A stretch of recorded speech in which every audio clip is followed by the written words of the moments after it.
নমস্কার বন্ধুরা, আমি ঋত্বিক আর আমাদের চ্যানেল ভবিষ্যৎ দৃষ্টিতে সকলকে স্বাগত জানাই। বন্ধুরা, আজকে আমরা আলোচনা করব বৃহস্পতির যে তিনটি নক্ষত্র আছে, যেমন পুনর্বসু, বিশাখা ও পূর্ব ভাদ্রপদ। এই তিনটি নক্ষত্রের জাতক জাতিকাদের বৈশিষ্ট্যের তুলনামূলক আলোচনা।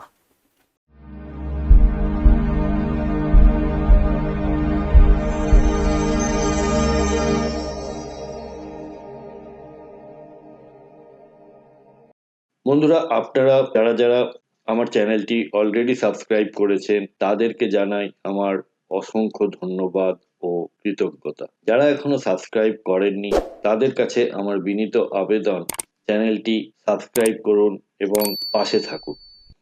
বন্ধুরা, শুরু করি পুনর্বসু নক্ষত্র। একটা জিনিস আপনারা খেয়াল করবেন যে বৃহস্পতির সব নক্ষত্রই দুটি রাশিতে বিভক্ত। প্রথম তিন পাদ থাকে বায়ুর তত্ত্বের রাশিতে এবং লাস্ট চতুর্থ পদ থাকে জলতত্ত্বের রাশিতে। অর্থাৎ প্রথম 10 ডিগ্রি হচ্ছে বায়ুতত্ত্বে এবং শেষ 3 ডিগ্রি 20 মিনিট জলতত্ত্বের রাশিতে থাকে। এবং পুনর্বসুর ক্ষেত্রে মিথুন রাশিতে 10 ডিগ্রি, অর্থাৎ প্রথম, দ্বিতীয় এবং তৃতীয় পদ, এবং কর্কটে চতুর্থ পদ থাকে।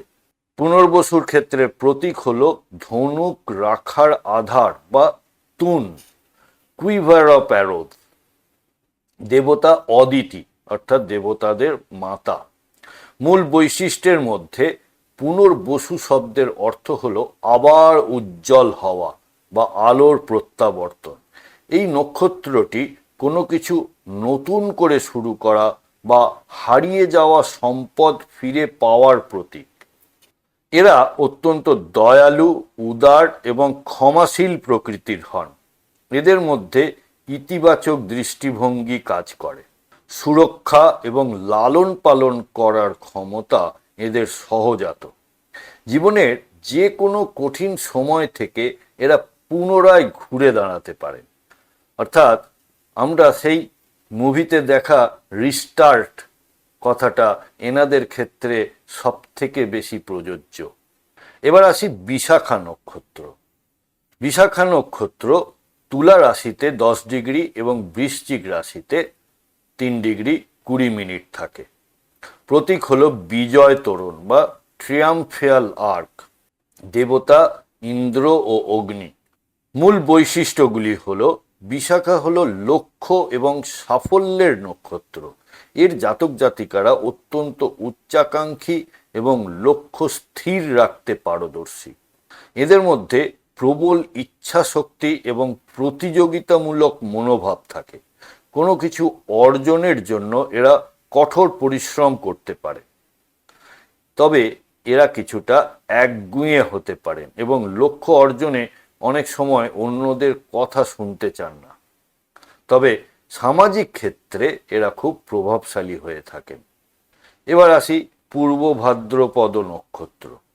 এটি কুম্ভ রাশিতে 10 ডিগ্রি এবং মীন রাশিতে 3 ডিগ্রি 20 মিনিট থাকে।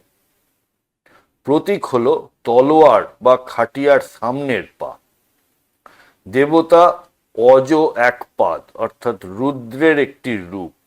মূল বৈশিষ্ট্যের মধ্যে এটি বৃহস্পতির নক্ষত্রগুলোর মধ্যে সবথেকে তীব্র এবং রহস্যময়। এটি রূপান্তর এবং ত্যাগের প্রতীক। এই জাতকেরা আদর্শবাদী হন এবং সমাজের পরিবর্তনের জন্য বড় ধরনের পদক্ষেপ নিতে পারেন। এদের ব্যক্তিত্বে একটি দ্বৈত সত্তা থাকে। একদিকে এরা খুব শান্ত এবং মানবিক, অন্যদিকে লক্ষ্য পূরণে প্রচণ্ড উগ্র বা কঠোর হতে পারেন। আধ্যাত্মিক সাধনায় এরা অনেক গভীরে যেতে পারেন। তাহলে পার্থক্যগুলি যদি আমরা এক নজরে দেখি, তাহলে মূল ভাবের ক্ষেত্রে পুনর্গঠন ও আশা, এটি পুনর্বসুর জন্য। বিশাখার জন্য জয় ও উচ্চাকাঙ্ক্ষা। পূর্ব ভাদ্রপদর ক্ষেত্রে রূপান্তর ও আদর্শবাদ। প্রকৃতিগতভাবে পুনর্বসু হলো কোমল এবং রক্ষণশীল, বিশাখা হলো তেজস্বী ও কৌশলী, পূর্ব ভাদ্রপদ হলো তীব্র ও আধ্যাত্মিক। শক্তির দিক থেকে হারিয়ে যাওয়া ফিরে পাওয়া পুনর্বসুর, বিশাখার লক্ষ্য পূরণ করা, আর পূর্ব ভাদ্রপদের পুরনো প্রথা ভেঙে নতুন সৃষ্টি করা। জীবন দর্শনের ক্ষেত্রে পুনর্বসু শান্তি ও ক্ষমা, বিশাখার প্রতিপত্তি ও কর্মফল, পূর্ব ভাদ্রপদর সংস্কার ও আত্মত্যাগ।